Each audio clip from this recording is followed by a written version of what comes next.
Picture this. You're about to experience something no human has ever lived through. A journey that spans decades across landscapes that vanished millions of years before our species even existed. You're going to become something magnificent, something terrifying, something that ruled an ancient world with teeth like daggers and a hunger that never sleeps. Welcome to your life as an Albertosaurus. Now, before we dive into this incredible transformation, let me tell you why this matters. We're not just telling stories here. We're rebuilding a creature that dominated North America when the planet looked completely different.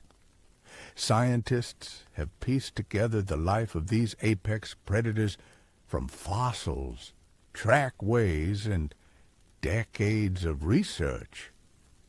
What you're about to experience isn't fantasy.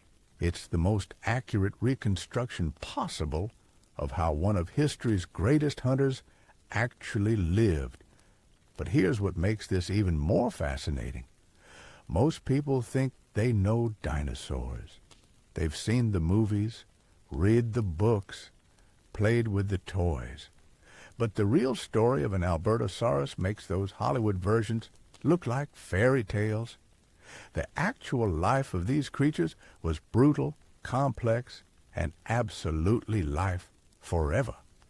So buckle up, riveting in ways that will change how you think about prehistoric, because we're traveling back 73 million years to live as one of the most successful predators Earth has ever produced.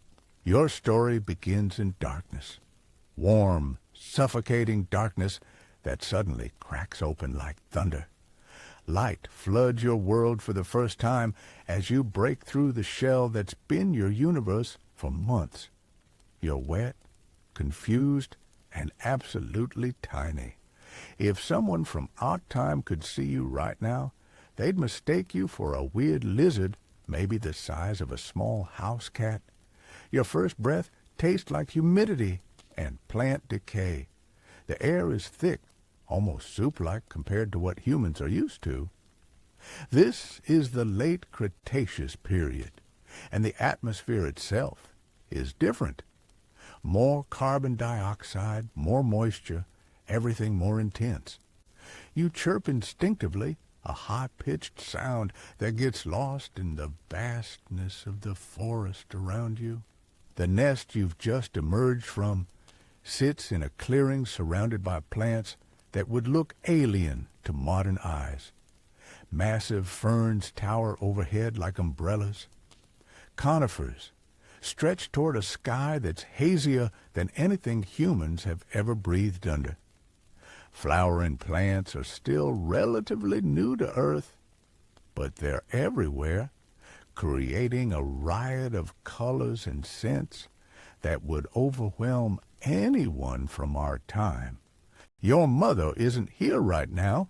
She's probably hunting or defending her territory from scavengers who'd love nothing more than to make a meal out of you and your siblings. And yes, you have siblings, several of them actually, all hatching around the same time, all just as helpless and vulnerable as you are. This is where your first lesson in survival begins. Even as a hatchling, life doesn't coddle you. Your siblings aren't just family, they're competition.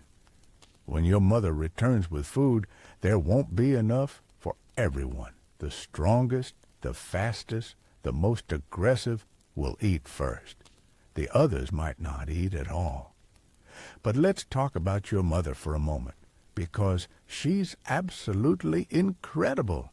She's nearly 30 feet long and weighs more than most modern cars. Her skull alone is longer than a full-grown human, is tall. When she walks, the ground literally shakes. Her teeth are curved backward like meat hooks, designed to grab prey and never let go. She's built like a killing machine, because that's exactly what she is. Yet despite being one of the most dangerous predators on the planet, she's also a devoted parent. She's been guarding your nest for months, fighting off anything that might threaten her eggs. She's gone without food for days at a time, rather than leave you defenseless. When she brings back kills, she tears off chunks of meat and drops them near the nest, watching as you and your siblings scramble for every scrap. Those first weeks of life are a crash course in the harsh realities of your world. You learn that hunger doesn't care about fairness. You discover that being small means being vulnerable to everything from other dinosaurs to large insects to changes in weather. You understand, even without conscious thought, that weakness equals death. But you also learn that you're not defenseless. Your legs, even as a hatchling, are remarkably strong and fast. Your teeth, though tiny, are sharp enough to tear meat. Your senses are incredibly acute. You can detect vibrations through the ground, smell approaching danger from remarkable distances, and your eyesight is sharp enough to spot movement in dense vegetation. As weeks turn into months, you grow at an astonishing rate. By the time you're 6 months old, you've tripled in size. Your proportions are changing too. Your legs are getting longer relative to your body. Your skull is broadening. The cute, harmless appearance of a hatchling is rapidly giving way to something more predatory. Your mother starts taking you on short expeditions away from the nest. These aren't pleasure trips. They're hunting lessons, survival courses, graduate-level education in staying alive in one of the most dangerous ecosystems Earth has ever produced. You watch her move through the forest with a grace that seems impossible for something so large. She doesn't crash through the underbrush. She flows through it, silent as a shadow, despite weighing tons. You see her select prey. Not the largest animal in a herd, not the most impressive. She picks the weak one, the injured one, the one that's separated from the group. This isn't about proving dominance or showing off. It's about efficiency, about conserving energy, about making sure the hunt succeeds, because failure might mean starvation. When she strikes, it's explosive. All that careful stalking, all that patient waiting, culminates in a burst of violence that's over almost before it begins. She doesn't play with her prey. She doesn't torture it. She kills as quickly and efficiently as possible, then begins the serious business of eating. These lessons are carved into your developing brain. Patience before action. Careful selection of targets. Overwhelming force when the moment comes. Conservation of energy between hunts. These aren't just hunting strategies. They're the fundamental principles that will govern your entire existence. As you approach your first birthday, you're already larger than many adult animals in your ecosystem. You're fast enough to outrun most threats, strong enough to defend yourself against smaller predators, and smart enough to avoid the bigger ones. But you're also reaching a critical transition point in your life. Your mother's protective instincts are starting to fade. She's beginning to see you less as a vulnerable offspring and more as a potential competitor. The same predatory instincts that make her such an effective hunter are now starting to view you as something that might challenge her for resources, territory, or prey. This creates a fascinating paradox. Just as you're becoming capable enough to survive on your own, you're also becoming enough of a threat that your own mother might turn against you. It's evolution's way of ensuring that only the strongest, smartest, and most adaptable individuals survive to pass on their genes. Your world during this first year has been relatively small. The territory your mother controls, the hunting grounds she patrols, the water sources she defends.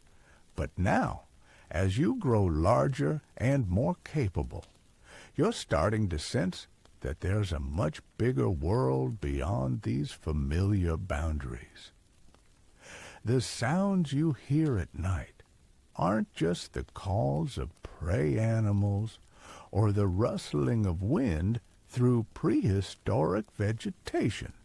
They're the communications of other predators, the territorial challenges of rival Albertosaurus, the complex social dynamics of an ecosystem filled with creatures that could kill you without effort.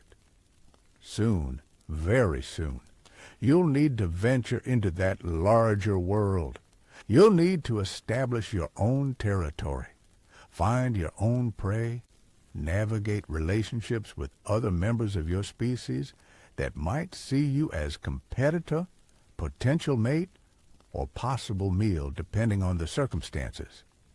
But first, you have more growing to do, more lessons to learn, more skills to develop, because the juvenile phase of your life is about to begin, and with it, challenges that will make your sheltered hatchling days seem simple by comparison. The forest around you is changing too. Seasons in the Cretaceous are more extreme than anything modern Earth experiences. When the rains come, they transform the landscape into a steaming jungle where every surface drips with moisture. When the dry periods hit, rivers shrink to muddy trickles, and prey becomes scarce. These seasonal changes will dictate much of your behavior as you mature. Learning to read the signs, to anticipate when abundance will turn to scarcity, to prepare for lean times during periods of plenty. These are skills that separate successful predators from those who don't survive their second year. Your second year arrives like a storm you never saw coming. One morning, you wake up and something fundamental has shifted. Your mother's scent carries a different message now, sharp with warning instead of protection. When you approach the latest kill, she doesn't step aside like she used to. Instead, she turns those massive jaws toward you, lips pulling back to reveal teeth that could crush your skull without effort. The message is clear. It's time to leave. This isn't abandonment. This is graduation from the most dangerous school on Earth. You've learned everything she can teach you about being an Albertosaurus. Now you need to discover what it means to be your own Albertosaurus. The first few days of independence are terrifying in ways you never imagined. Every shadow could hide a predator. Every sound might signal danger. The forest that once felt familiar now seems vast and hostile. You realize how much your mother's presence shaped your entire world. Her scent marked safe territory. Her size deterred threats. Her hunting success meant regular meals. Now you're truly alone for the first time in your life. But here's what's fascinating about your species. You don't stay alone for long. Within weeks of leaving your mother's territory, you encounter something unexpected. Other young Albertosaurus, all roughly your age, all facing the same challenges you're dealing with. They're not quite pack animals like wolves, but they're not completely solitary either. What develops is something uniquely dinosaurian, a loose association of juveniles who travel together when it benefits everyone, split apart when resources become scarce, and reunite when threats emerge that none of you could handle alone. It's cooperation without commitment, alliance without loyalty. These companions become your crash course in adult social dynamics. You'll learn to read body language, to understand the subtle signals that mean aggression versus submission versus curiosity. You discover that even among your own species, every interaction is a negotiation. Who gets the best sleeping spot?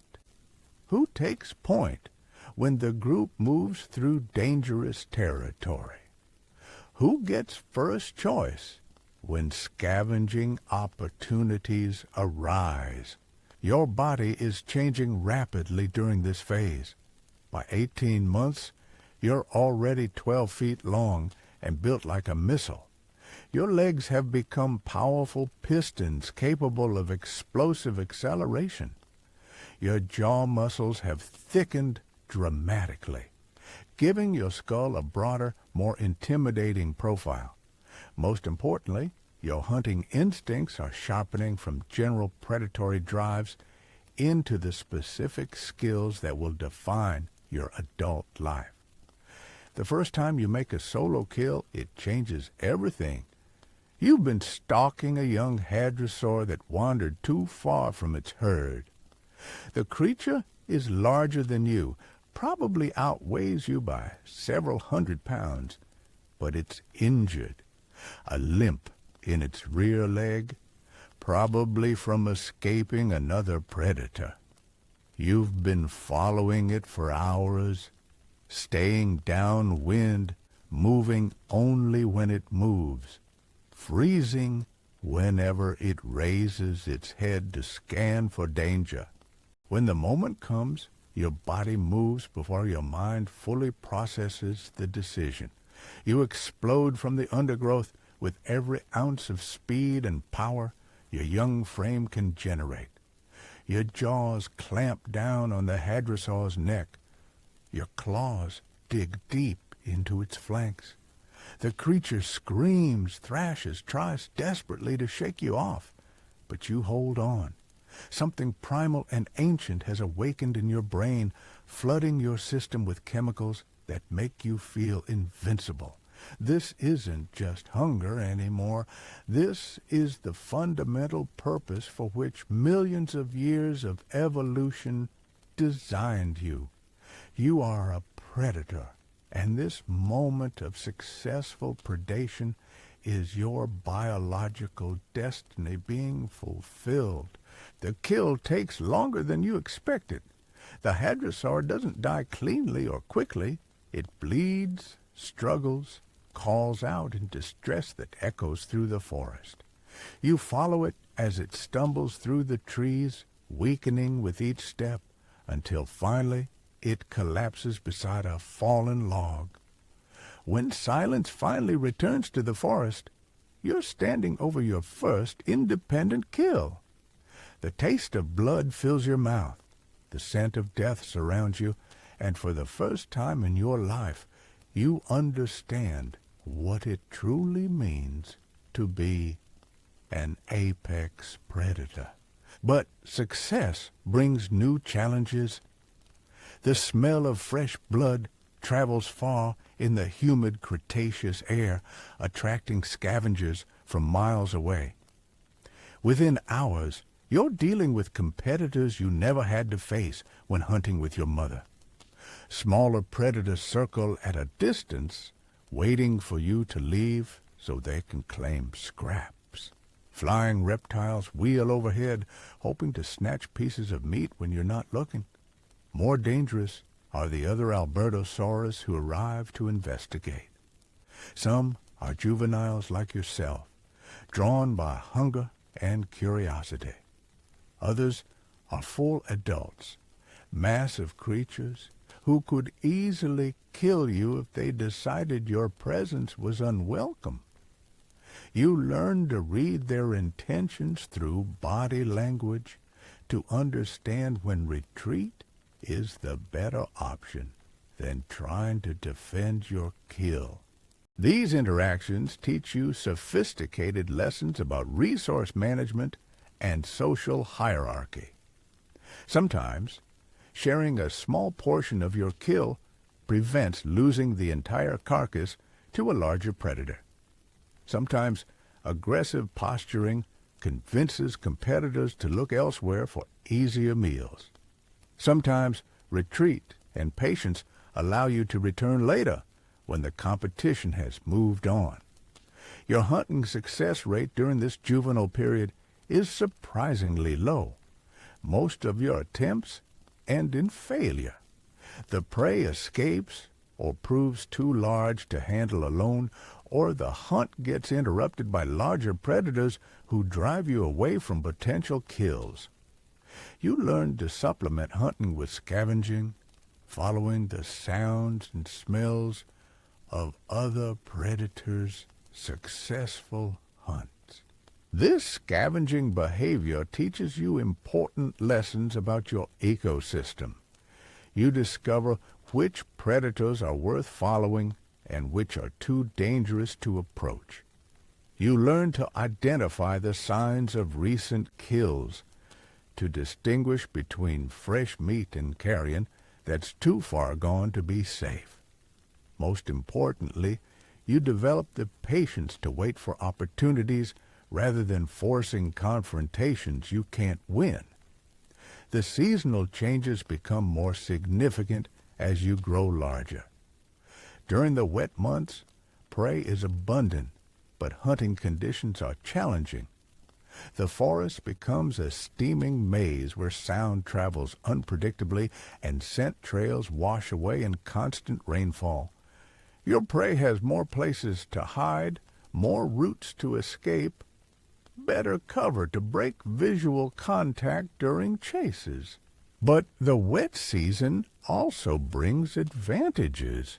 Water sources are everywhere, so you don't need to risk dangerous visits to major rivers where large predators congregate.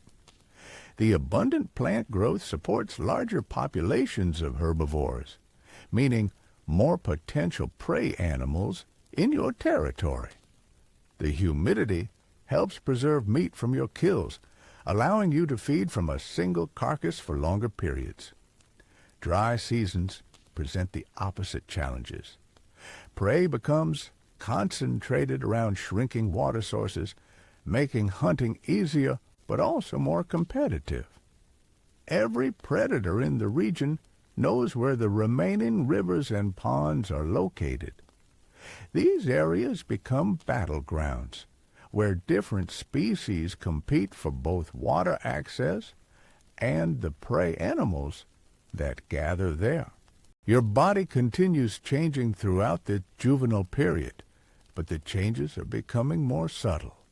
Your skull broadens and thickens, your teeth grow longer and more curved. Your arms, which started relatively long compared to your body size, become proportionally smaller as your torso and legs continue growing. These aren't random changes. They're your body preparing for the specific demands of adult predation. By your third birthday, you're approaching a crucial transition. You're too large to rely primarily on speed, but not yet large enough to dominate through raw power alone. This creates a dangerous gap where you're vulnerable to both faster juvenile predators and stronger adult ones. Many Albertosaurus don't survive this transitional period. The ones who do survive develop something that will define the rest of their lives. Not just physical capability, but tactical intelligence. The ability to read landscapes, to predict prey behavior, to choose battles they can win and avoid ones they can't. This mental development is what separates successful adult predators from those who become prey themselves. Your social relationships with other juveniles are also evolving. Some of your early companions have grown larger and more aggressive, beginning to see you as competition rather than ally. Others have moved to different territories, following prey migrations or seeking areas with less predator density. A few haven't survived the harsh realities of independent life, but new relationships are forming too. You're encountering adult Albertosaurus more frequently, and these interactions are becoming less automatically hostile. Size matters in these encounters, but so does behavior, body language, and the subtle communications that prevent unnecessary conflicts between predators who could seriously injure each other. You're starting to understand something crucial about adult predator society. It's not just about who's biggest or strongest. It's about respect earned through competence, territory established through consistent success, and relationships built on mutual understanding of each other's capabilities.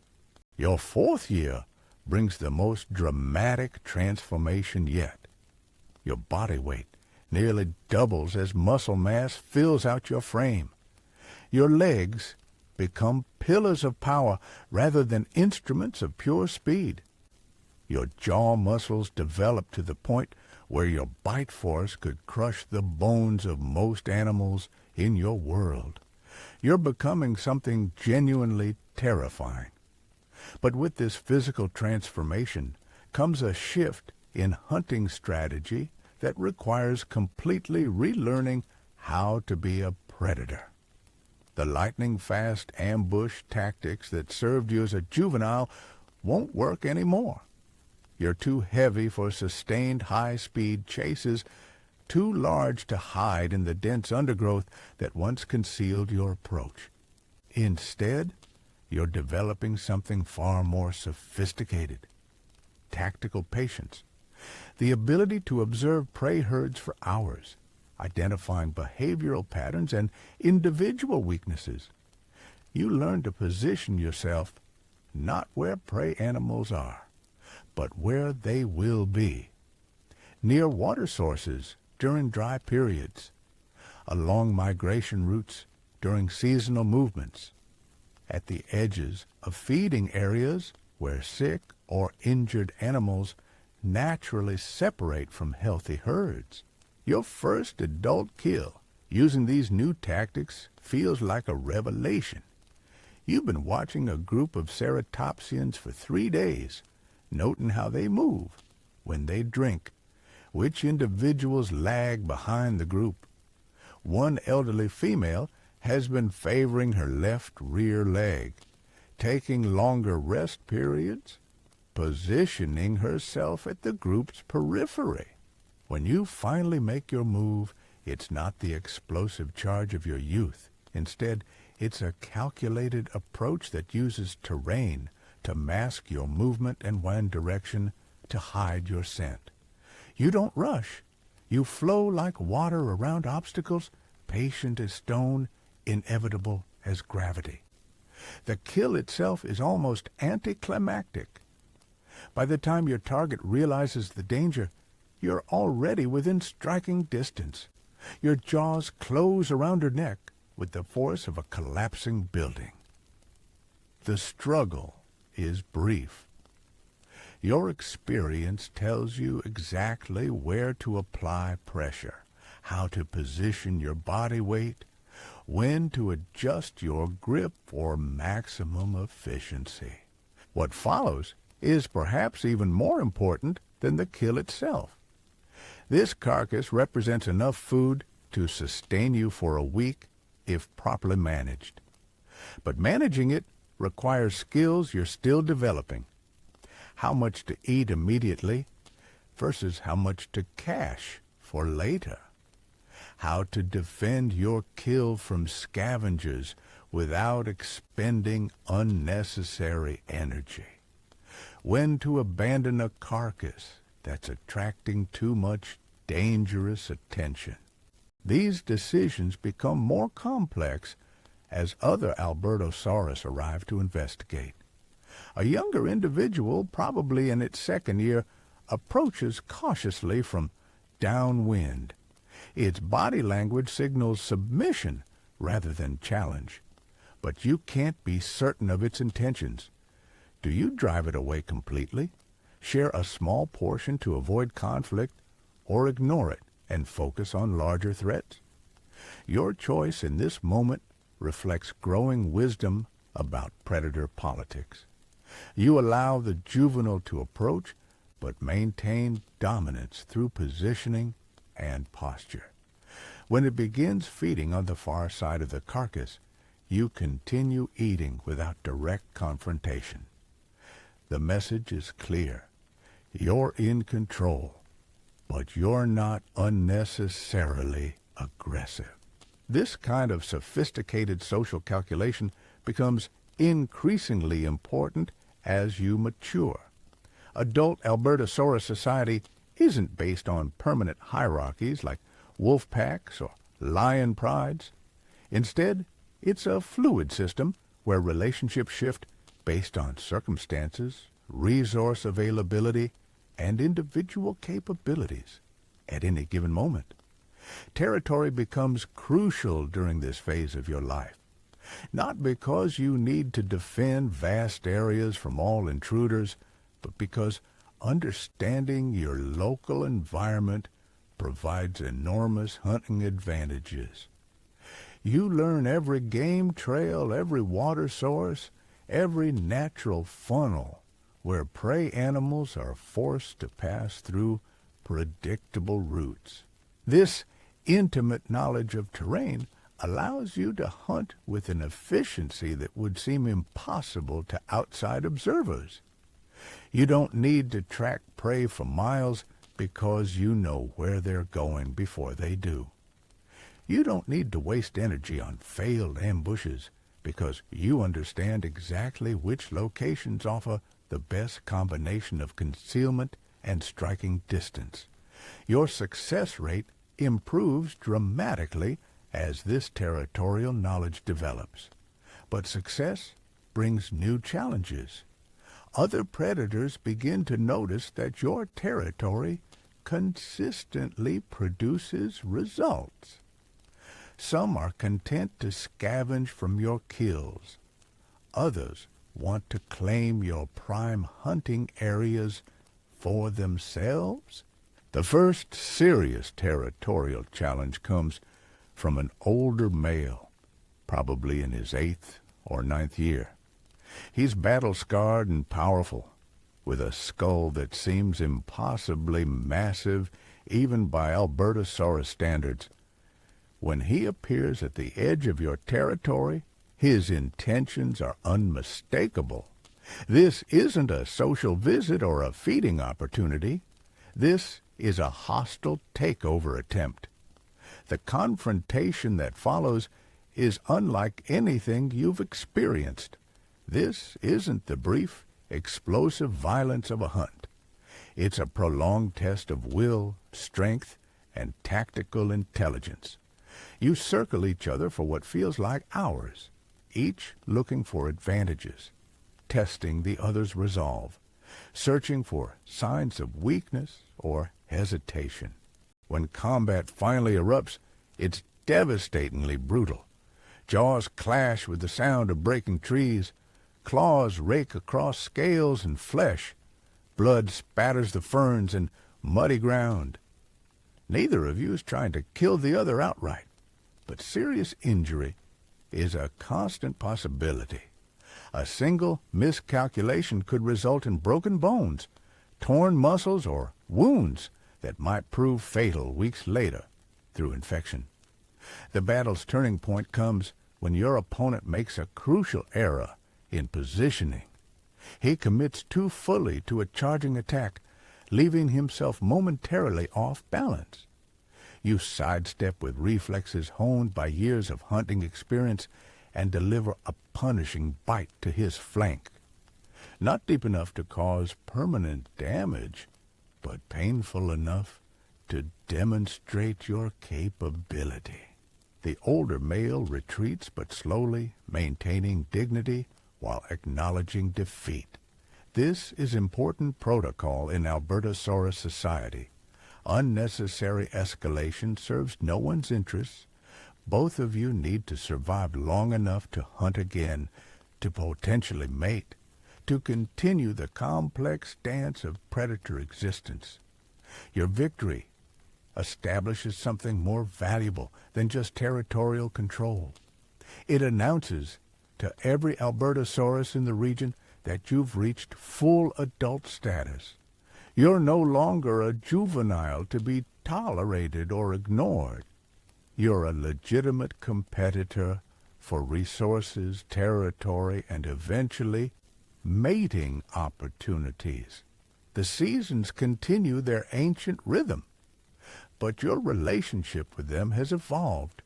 You no longer simply endure dry periods or take advantage of wet season abundance. Instead, you plan for seasonal changes, adjusting your hunting strategies, territory boundaries, and energy expenditure based on long-term environmental patterns. During particularly harsh dry seasons, you learn to follow the great herbivore migrations, staying close enough to capitalize on hunting opportunities, but far enough back to avoid direct competition with other predators doing the same thing. These migrations are like moving buffets, but they're also extremely dangerous. Every major predator in the region converges on these routes. The social dynamics during migration seasons become incredibly complex. Temporary alliances form between predators who would normally be competitors. Information gets shared through subtle behavioral cues about prey locations, hazards, and the movements of particularly dangerous rivals. These interactions require social intelligence that rivals the tactical skills needed for successful hunting. Your 6th year brings a new awareness that changes everything about how you perceive your world. The air carries scents that trigger responses you've never experienced. Pheromones, chemical messages that speak to parts of your brain that have been dormant since hatching. Breeding season is approaching, and with it, challenges that make territorial disputes seem simple by comparison. Female Albertosaurus are not passive participants in reproduction. They're selective, intelligent, and extremely dangerous.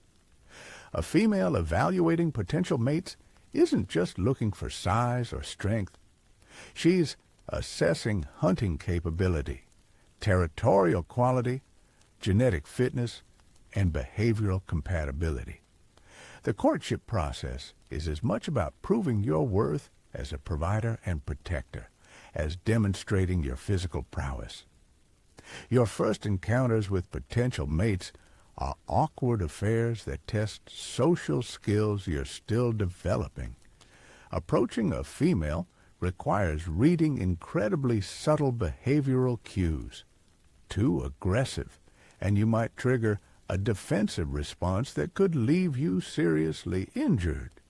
Too passive, and you'll be dismissed as unworthy of consideration. The courtship rituals themselves are fascinating displays of controlled power. You perform elaborate behavioral sequences that demonstrate your capabilities without threatening your potential mate. Posturing that shows off your size and strength. Vocalizations that communicate your fitness and intentions. Movement patterns that prove your agility and coordination. When a female finally accepts your advances, the mating process is brief but significant. It represents not just successful reproduction, but acceptance into the adult breeding population of your species. You've proven yourself capable of survival, territorial establishment, and genetic contribution to future generations. But mating success doesn't mean permanent partnership. Albertosaurus relationships are transactional rather than romantic. Once breeding is complete, both partners return to their individual territories and survival strategies. The female will handle egg-laying, incubation, and early offspring protection. Your role is to maintain territorial integrity and continue the hunting success that made you attractive as a mate in the first place. Years pass with increasing efficiency and decreasing drama. You've mastered the fundamental skills of adult predator existence. Your hunting success rate stabilizes at levels that ensure consistent nutrition without unnecessary risk. Your territorial boundaries become well established and respected by other predators. Your social interactions follow predictable patterns based on mutual understanding of capabilities and intentions. This period of peak performance represents the golden years of Albertosaurus existence. You're large enough to dominate most encounters, experienced enough to avoid dangerous situations, and skilled enough to capitalize on opportunities that less capable predators would miss. The forest has become your domain in ways that seemed impossible during your vulnerable juvenile years. But even apex predators aren't immune to the passage of time. Your 8th year brings subtle changes that signal the beginning of a new phase. Recovery from injuries takes longer. Prey animals that once seemed manageable now require more effort to subdue. Younger Albertosaurus eye your territory with increasing boldness, testing your responses to intrusion. The first serious challenge to your dominance comes from an unexpected source, not an established adult looking to expand territory, but a coalition of younger predators who've apparently decided that cooperation might succeed where individual confrontation would fail. This is unusual behavior for your species, suggesting that environmental pressures or population dynamics are creating new survival strategies. The encounter unfolds differently than traditional territorial disputes. Instead of the ritualized combat you're accustomed to, these challengers use coordinated harassment tactics. They don't commit to direct confrontation, but they don't retreat either. They shadow your movements, interfere with hunting attempts, and gradually make your territory more trouble to maintain than it's worth. Your response to this challenge requires adapting strategies you've never needed before. Traditional dominance displays are ineffective against multiple opponents who don't follow conventional engagement rules. Physical confrontation risks injury without guaranteeing resolution. You need to think beyond established behavioral patterns to address this new situation. The solution, when it comes, reflects the tactical intelligence that separates successful long-term survivors from those who don't adapt to changing circumstances. Rather than fighting for territory that's becoming unsustainable, you shift to a more mobile lifestyle, following prey concentrations and seasonal resource availability instead of defending fixed boundaries. This strategic shift transforms your existence in ways you never anticipated. Freedom from territorial defense allows you to rediscover hunting techniques from your youth, but now enhanced by decades of accumulated wisdom. You move through landscapes with the patient confidence of a master predator, reading environmental signs that younger hunters miss entirely. The mobile lifestyle reveals aspects of your world that territorial existence had hidden. Seasonal prey migrations follow routes carved by millions of years of instinct, creating temporary abundance in locations that seem barren during other parts of the year. River confluences become meeting points where multiple ecosystems converge, offering hunting opportunities that stationary predators never experience. Your social interactions evolve accordingly. Instead of the hierarchical relationships based on territorial proximity, you develop a network of casual associations with other mobile predators. These relationships lack the intensity of territorial disputes, but offer unexpected benefits. Shared information about prey movements, early warnings about environmental hazards, and occasional cooperative hunting opportunities that benefit everyone involved. The cooperation isn't emotional or altruistic. It's purely practical.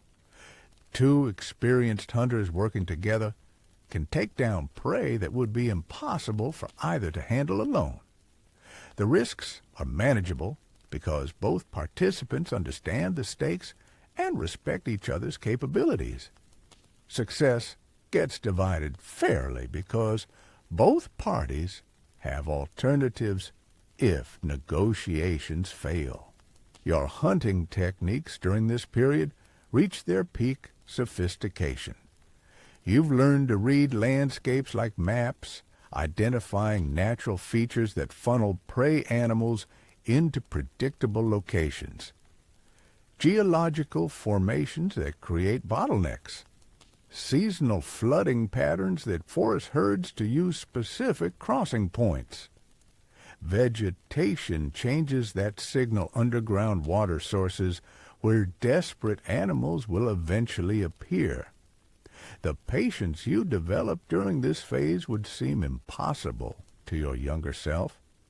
You can observe potential hunting sites for days without moving, cataloging behavioral patterns, environmental changes, and the complex social dynamics of prey species. This investment of time and mental energy pays enormous dividends when you finally decide to act. Your strikes become surgical in their precision. No wasted motion, no unnecessary risk, no energy expenditure that doesn't contribute directly to success. You've learned to kill with an efficiency that approaches artistry. Quick, clean, effective.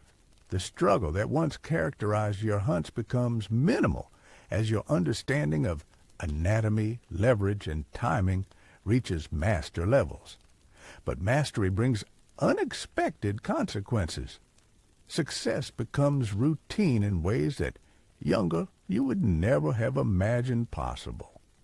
The desperate urgency that once drove your hunting behavior gives way to something more calculated, more methodical. You kill because you need nutrition, not because you need to prove anything to yourself or others. This psychological evolution affects your relationship with your environment in subtle ways.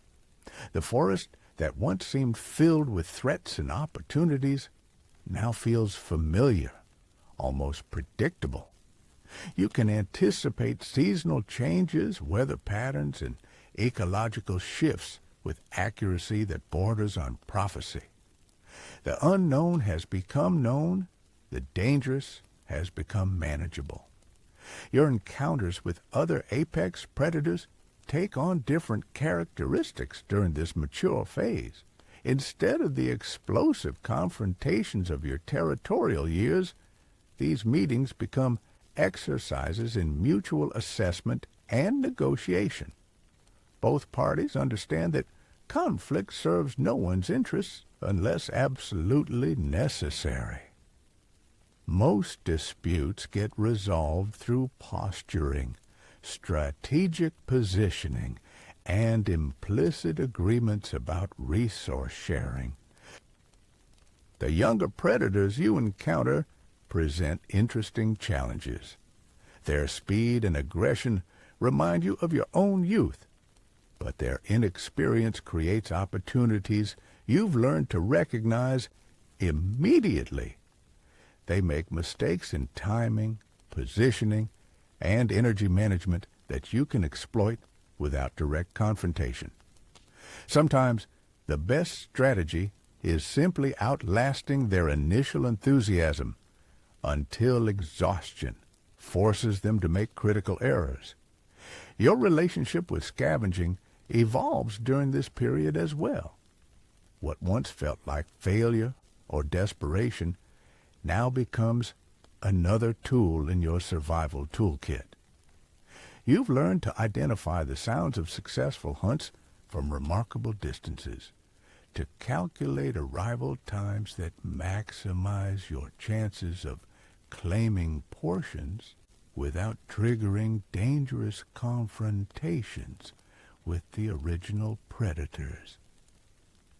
The scavenging game requires different skills than active hunting. Social intelligence becomes paramount as you navigate complex negotiations with multiple species who might be interested in the same carcass.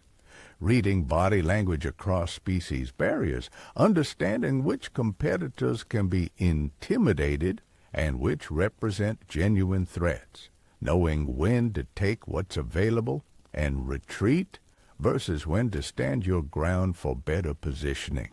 These skills serve you well when environmental pressures create unusual situations. Drought years that concentrate both predators and prey around shrinking water sources. Flood seasons that disrupt normal territorial boundaries and force temporary coexistence between normally separated populations. Disease outbreaks that create abundant carrion, but also increased competition for safe resources. Your reproductive behavior during this mature phase becomes more strategic as well. You've learned to evaluate potential mates not just on immediate physical characteristics, but on indicators of long-term genetic fitness. Hunting success, territorial quality, social intelligence, and adaptive capability all factor into your mating decisions in ways that pure instinct never could have achieved. The courtship rituals themselves become more sophisticated as your social skills develop. You understand how to communicate complex information through behavioral displays. Your hunting prowess, your territorial knowledge, your ability to provide resources for offspring protection. These aren't conscious calculations, but evolved responses that reflect millions of years of selective pressure for intelligent mate choice. Successful breeding during this period carries different significance than your earlier reproductive experiences. You're no longer simply proving your genetic viability. You're contributing accumulated wisdom and adaptive strategies to future generations. The behaviors you've learned, the survival techniques you've mastered, the environmental knowledge you've gathered, all get passed along through example and instinct to your offspring. The years begin blending together as your life settles into patterns refined by experience and necessity. Each season brings familiar challenges addressed with increasingly efficient solutions. Your body remains powerful, but you've learned to use that power more precisely. more economically. Every calorie expended serves multiple purposes. Every risk taken has been carefully calculated against potential benefits. Your 10th year arrives without fanfare, but it represents a significant milestone in Albertosaurus' lifespan. You've survived longer than most members of your species ever will. The forest that once seemed infinite and mysterious has become your domain in the most complete sense possible. You know its rhythms, its secrets, its opportunities and dangers with intimate familiarity. Oh, the social landscape around you has changed dramatically since your youth. Many of the predators you once competed with have disappeared, replaced by new generations who must learn the same harsh lessons you mastered years ago. You've become one of the experienced elders, a living repository of survival knowledge and adaptive strategies. Your hunting territory now spans regions that would have seemed impossibly vast during your territorial phase, not because you need to defend such large areas, but because your mobility and knowledge allow you to exploit resources across enormous ranges. You follow prey migrations across hundreds of miles, timing your movements to coincide with seasonal abundances that less experienced predators never discover. The younger predators you encounter increasingly treat you with a respect that has nothing to do with your current physical condition and everything to do with your demonstrated competence over time. They don't challenge you directly because they understand, through means both conscious and instinctive, that you represent a level of capability they haven't yet achieved. This respect manifests in subtle ways. Deference at kill sites, avoidance of areas where you're actively hunting, information sharing through behavioral cues about environmental conditions or prey movements. These interactions create an informal network of mutual benefit that makes survival easier for everyone involved. Your understanding of ecosystem dynamics reaches levels that approach ecological wisdom during this period. You can predict environmental changes seasons in advance based on subtle indicators that escape less experienced observers. Plant flowering patterns that signal climate shifts, animal behavioral changes that precede major ecological disruptions, geological signs that forecast resource availability months before the effects become obvious. This predictive capability allows you to position yourself advantageously for environmental changes that catch other predators unprepared. You arrive at seasonal abundance areas before competition intensifies.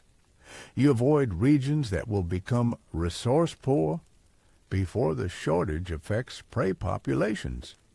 You establish temporary territories in locations that will become crucial during environmental stress periods. Your body begins showing the first subtle signs of aging during your 11th year. But these changes don't represent decline so much as evolution toward different capabilities. Your pure speed decreases slightly, but your tactical intelligence more than compensates. Your recovery time from exertion increases, but your efficiency reduces the need for maximum effort expenditure. The scars you've accumulated over the years become badges of experience rather than signs of vulnerability. Each mark tells a story of survival, adaptation, and successful problem-solving under extreme pressure. Younger predators can read these scars like credentials, understanding immediately that you've survived encounters that might have killed less capable individuals. Your hunting strategies continue evolving to match your changing physical capabilities.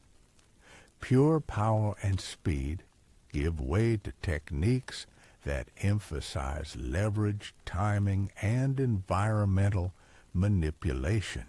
You learn to use terrain features to multiply your effective strength, to position yourself so that prey animals' own momentum contributes to their capture, to strike at moments when your targets are most vulnerable rather than simply overpowering them through brute force. These refined techniques prove remarkably effective, sometimes even more so than the crude power approaches of your youth. Precision trumps force when applied with sufficient knowledge and experience. Your kill efficiency actually improves during this period as technique refinement outpaces physical decline. The social dynamics of your interactions become increasingly complex as your reputation spreads throughout the regional predator population. Other Albertosaurus seek you out not for confrontation, but for the indirect benefits of association with a proven survivor. Your presence at hunting areas signals resource quality to less experienced predators. Your behavioral patterns provide environmental information that helps others make survival decisions. These relationships aren't partnerships in any emotional sense, but they create mutual benefit networks that enhance survival prospects for everyone involved.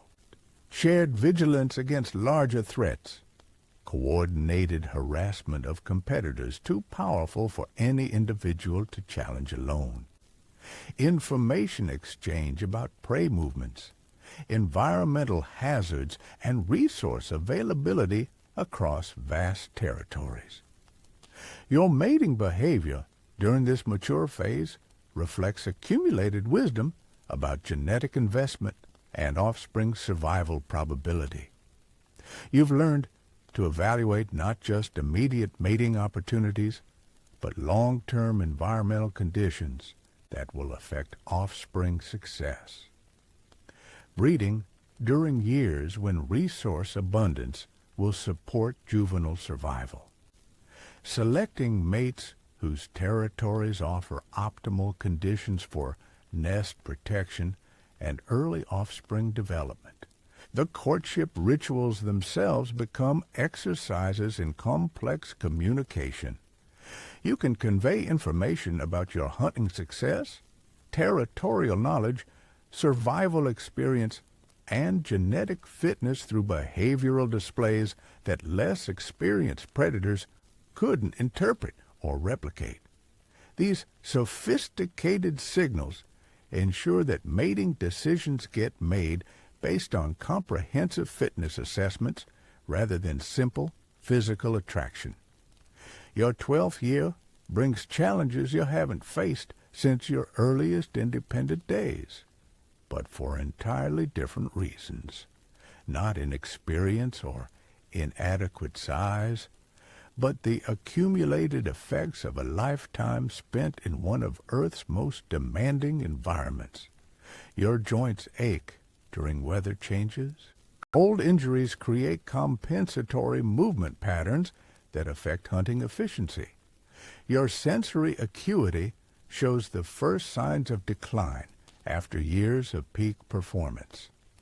These changes don't represent sudden incapacity, but they do require adaptive strategies you haven't needed before. Energy conservation becomes paramount in ways it hasn't since your juvenile years. Risk assessment calculations must account for longer recovery times and reduced margin for error. Hunting techniques need adjustment to match slightly diminished physical capabilities. Your response to these challenges demonstrates the adaptive intelligence that has kept you alive for over a decade in the most competitive ecosystem Earth has ever produced. Instead of denial or futile attempts to maintain previous performance levels, you develop new strategies that work with your changing capabilities rather than against them. Patience becomes your greatest weapon during this phase. The explosive hunting style of your youth gives way to methodical approaches that minimize energy expenditure while maximizing success probability. You learn to wait for perfect opportunities rather than creating them through force. To use environmental conditions and prey behavior patterns that reduce the physical demands of successful predation. Your social interactions evolve accordingly. Instead of maintaining dominance through intimidation or direct confrontation, you establish respect through demonstrated competence and strategic intelligence. Younger predators learn that challenging you directly isn't profitable, not because you'll destroy them in combat, but because you'll outmaneuver them in ways that leave them worse off than before the encounter. The territory you control during this period reflects these changing priorities. Instead of vast areas defended through constant patrolling and boundary enforcement, you establish smaller regions chosen for their strategic advantages, natural features that funnel prey into predictable locations, resource concentrations that minimize travel requirements, defensive positions that discourage casual intrusion without requiring active confrontation. These carefully chosen territories prove remarkably productive despite their smaller size. Your knowledge of local conditions allows you to exploit resources that less experienced predators overlook entirely. Seasonal patterns that create temporary abundance. Behavioral quirks of prey species that create predictable vulnerabilities. Environmental features that can be manipulated to improve hunting success. Your hunting during this period achieves an almost Zen-like quality of efficiency and precision. Every movement serves multiple purposes. Every decision reflects accumulated wisdom about predator-prey dynamics, environmental patterns, and risk-benefit calculations. You've become a master practitioner of the art of survival, capable of achieving remarkable results through technique rather than raw power. The respect you command from other predators reaches its peak during this phase. Not fear-based respect earned through intimidation, but acknowledgement of superior capability and accumulated wisdom. Younger Albertosaurus actively seek opportunities to observe your hunting techniques, to learn from your strategic choices, to benefit from your environmental knowledge. These observational relationships create informal mentoring dynamics that benefit both parties.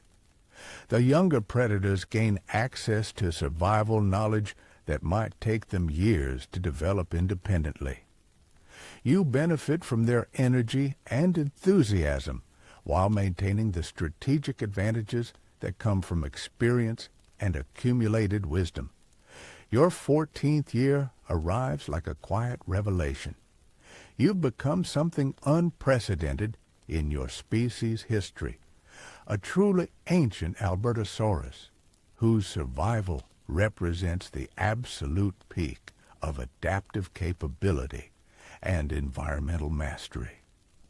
Every day of continued existence at this age demonstrates skills and knowledge that most members of your species never develop. The forest around you has become more than just territory or hunting ground. It's become an extension of your own intelligence, a complex system that you understand and can manipulate with increasing sophistication. You know where prey animals will be before they know it themselves. You can predict environmental changes that won't manifest for months. You understand the complex web of relationships that connects every element of your ecosystem. This deep environmental knowledge allows you to operate with an efficiency that would seem magical to outside observers. You expend minimal energy while achieving maximum results. Your hunting success rate remains high despite your advancing age, because technique and knowledge compensate completely for any decline in raw physical capability. The social landscape around you reflects your unique status as a surviving elder. Other predators treat you with a deference that goes beyond simple respect for current capability. They recognize in you something rare and valuable, accumulated wisdom about survival in the world's most challenging environment. Your presence in an area signals resource quality, environmental stability, and reduced competition pressure. Your final years approach not as decline, but as culmination. You've achieved something extraordinary in the brutal arithmetic of prehistoric survival. You've mastered every challenge your environment could present. You've adapted to every change, overcome every obstacle, outlasted every competitor from your original cohort. The forest that once seemed infinite and threatening has become your domain in the most complete sense possible. You understand its every mood, its every season, its every opportunity and danger. You've become not just its most successful predator, but its most knowledgeable inhabitant. Your legacy extends beyond your own survival. The hunting techniques you've developed, the territorial strategies you've perfected, the social dynamics you've mastered, all contribute to the evolutionary success of your species. Through your offspring, your example, and your influence on the broader predator community, your accumulated wisdom becomes part of the collective knowledge that helps future generations survive. As your 15th year begins, you represent something unprecedented. An Albertosaurus who has not just survived, but thrived through every phase of existence in one of Earth's most demanding environments. You've become a master of the ancient art of staying alive, a living testament to the power of intelligence, adaptation, and accumulated wisdom. The story continues, but the pattern has been established. You've proven that survival isn't just about size, speed, or strength. It's about intelligence, adaptability, and the accumulated wisdom that comes from successfully navigating thousands of challenges over many years. Your existence has become a masterclass in prehistoric survival, a demonstration of what's possible when raw predatory capability combines with strategic intelligence and environmental mastery. You've achieved something remarkable in the brutal calculus of Cretaceous existence. You've not just survived, you've excelled. Your 16th year dawns with a clarity that cuts through the morning mist like ancient sunlight. The world feels different now, not because it has changed, but because your understanding of it has reached depths that seemed impossible in your younger days. Every breath carries information your predecessors could never have decoded. Every shadow holds secrets that only decades of survival have taught you to read. The forest around you pulses with rhythms you've learned to interpret like a native language. The subtle shift in bird calls that signals approaching weather changes days before they arrive. The particular quality of silence that indicates large predators moving through distant territories. The almost imperceptible changes in vegetation that reveal underground water sources or seasonal migration routes that won't become obvious to other hunters for weeks. Your body moves through this landscape with an economy of motion that would appear supernatural to your younger self.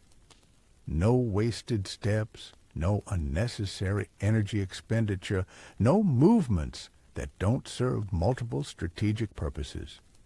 You've become a living embodiment of efficiency, every gesture refined by years of trial and error, success and failure, adaptation and evolution. The scars that map your hide tell stories that younger predators study like textbooks. Each mark represents a lesson learned, a challenge overcome, a situation survived through intelligence rather than luck. The deep furrow along your left flank from that territorial dispute in your 8th year. The parallel scratches across your shoulders from the hunting accident that taught you never to underestimate injured prey. The dozens of smaller marks that chronicle a lifetime of calculated risks and successful adaptations. But it's not the physical evidence of your journey that truly sets you apart from every other Albertosaurus in your region.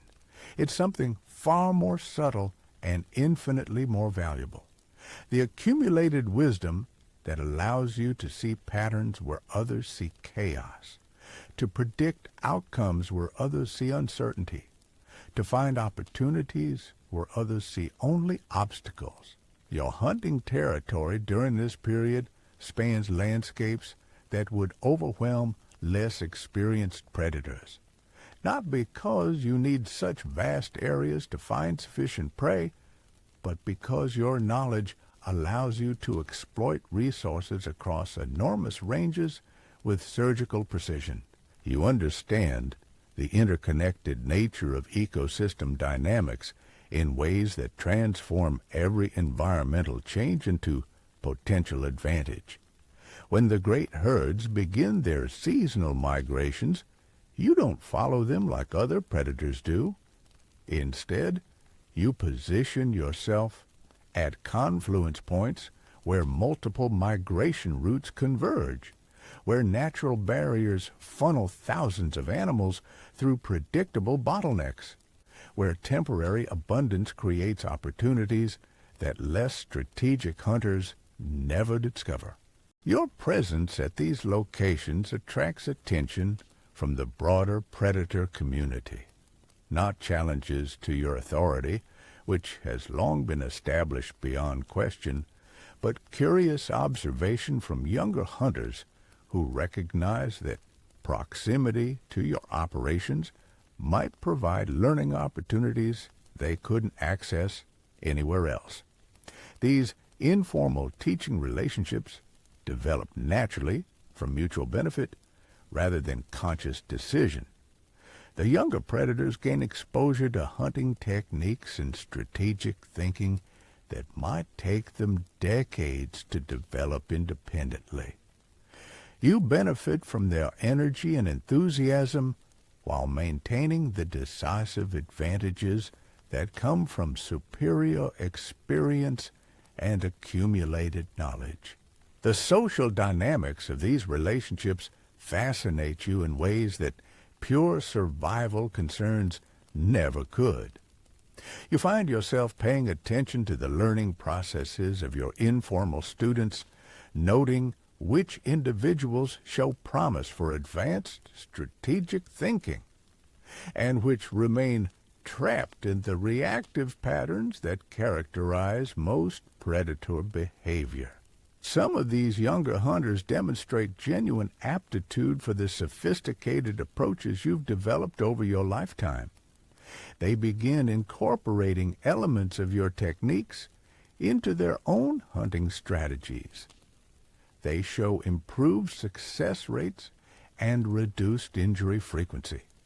Most importantly, they begin displaying the kind of long-term thinking that separates survivors from casualties in your unforgiving environment.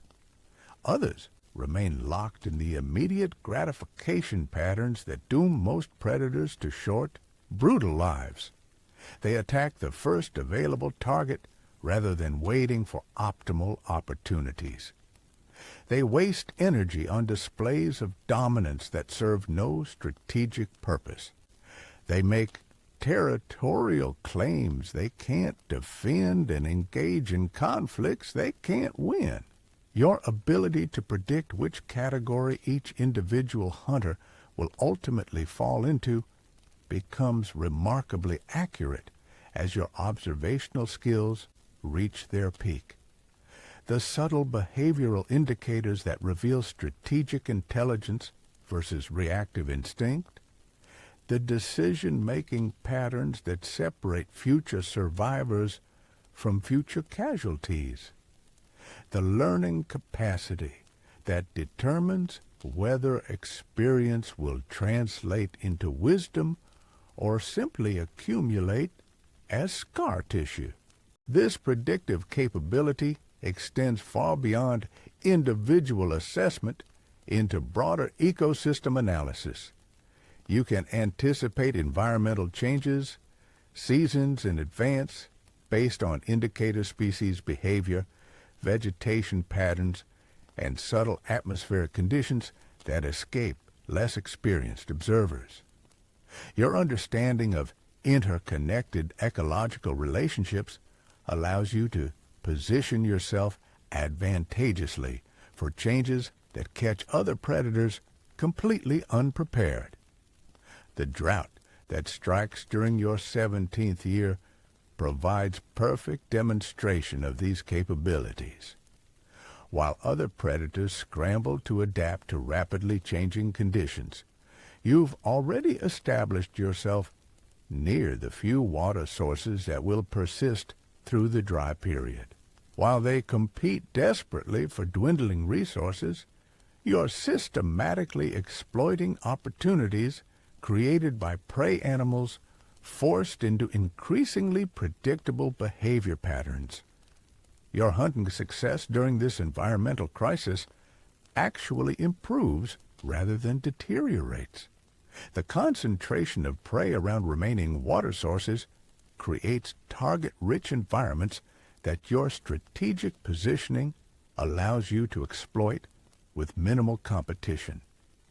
Your advanced understanding of prey psychology enables you to predict which animals will become desperate enough to take risks that create hunting opportunities.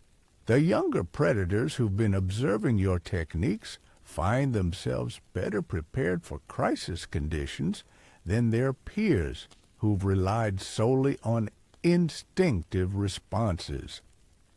Their improved survival rates during this challenging period validate the effectiveness of the strategic approaches you've developed over your lifetime. But the drought also reveals something profound about your own evolution as both predator and ecosystem participant. Your success during the crisis isn't achieved at the expense of other predators or through exploitation of their desperation. Instead, your strategic excellence creates opportunities that benefit the entire predator community while maintaining your own advantages. The water sources you've identified and claimed don't just support your own needs, they become focal points where multiple species can coexist temporarily while the crisis passes. Your presence at these locations actually reduces conflict between competing predators because your established dominance eliminates the uncertainty that typically triggers territorial disputes. Your hunting activities during the drought demonstrate similar ecosystem positive effects. By selectively targeting the weakest and most vulnerable prey animals, you're actually improving the overall health of herbivore populations while meeting your own nutritional requirements. Your strategic culling removes individuals who would likely die anyway while preserving breeding stock that will restore population levels when environmental conditions improve. This transition from purely selfish survival to ecosystem beneficial predation represents the final stage of your evolution as an apex predator. You've become something beyond a simple hunter. You've become a keystone species whose presence improves the overall stability and health of your environment. The recognition of this role comes not through conscious decision, but through the gradual accumulation of evidence that your strategic approaches serve broader purposes than individual survival. Your territory choices, hunting techniques, and social interactions all contribute to ecosystem balance in ways that purely reactive predation never could achieve. Your 18th year brings a profound shift in how other creatures relate to your presence. The fear-based reaction that once characterized interspecies encounters give way to something more complex and nuanced. Prey animals certainly maintain appropriate caution, but their behavior suggests recognition that you represent predictable rather than chaotic threat. This predictability has unexpected benefits for both predator and prey populations.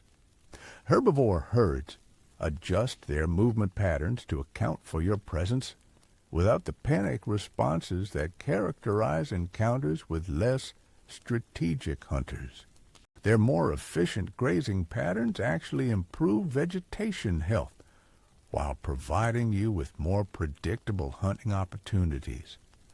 The symbiotic relationships that develop during this period extend beyond simple predator-prey dynamics into complex ecosystem interactions. Your hunting activities create carrion opportunities for scavenger species. Your territorial behaviors influence migration routes in ways that distribute herbivore impact across broader geographical areas. Your presence deters less competent predators whose chaotic hunting methods disrupt herd stability. These interconnected benefits accumulate into something approaching ecological leadership, not conscious environmental stewardship, but evolutionary refinement of predatory behavior that serves ecosystem health while maintaining individual survival advantages. You've become living proof that successful long-term survival requires integration with rather than domination of environmental systems. Your hunting techniques during this period achieve levels of sophistication that would seem impossible to observers unfamiliar with your developmental history. Every aspect of your approach reflects decades of refinement and optimization. The positioning that maximizes success probability while minimizing energy expenditure. The timing that exploits natural behavior patterns rather than fighting against them. The targeting that removes problematic individuals while preserving population stability. But perhaps most remarkably, your hunting has become almost effortless in its execution. The desperate struggles that characterized your early kills have been replaced by surgical precision that dispatches prey quickly and humanely. Your improved technique serves both practical and ethical purposes, reducing the suffering while increasing efficiency. The respect you command throughout your territory reaches levels that transcend simple acknowledgement of physical capability. Other predators seek your proximity not just for the learning opportunities your presence provides, but for the stability and reduced conflict that characterize areas under your influence. Your 19th year arrives with the quiet authority of absolute mastery. You've become something unique in the history of your species, an Albertosaurus whose survival represents the theoretical maximum of what strategic intelligence can achieve in prehistoric environments. Every challenge your world could present has been met, analyzed, overcome, and integrated into your expanding repertoire of adaptive responses. The forest that once seemed infinite and threatening has become an extension of your own consciousness. You understand its moods, its seasons, its opportunities and dangers with the intimate knowledge that only decades of careful observation could provide. Every tree, every stream, every game trail holds specific meaning in the complex mental map that guides your daily decisions. Your presence in any location immediately communicates information to other inhabitants about resource quality, environmental stability, and competitive dynamics. Younger predators study your territorial choices like advanced coursework in ecosystem analysis. Your movement patterns provide real-time information about prey availability, weather changes, and seasonal transitions that less experienced hunters couldn't detect independently. The informal teaching relationships that have developed around your operations create something unprecedented in Albertosaurus' social structure, a knowledge-sharing network that improves survival rates across multiple generations while maintaining the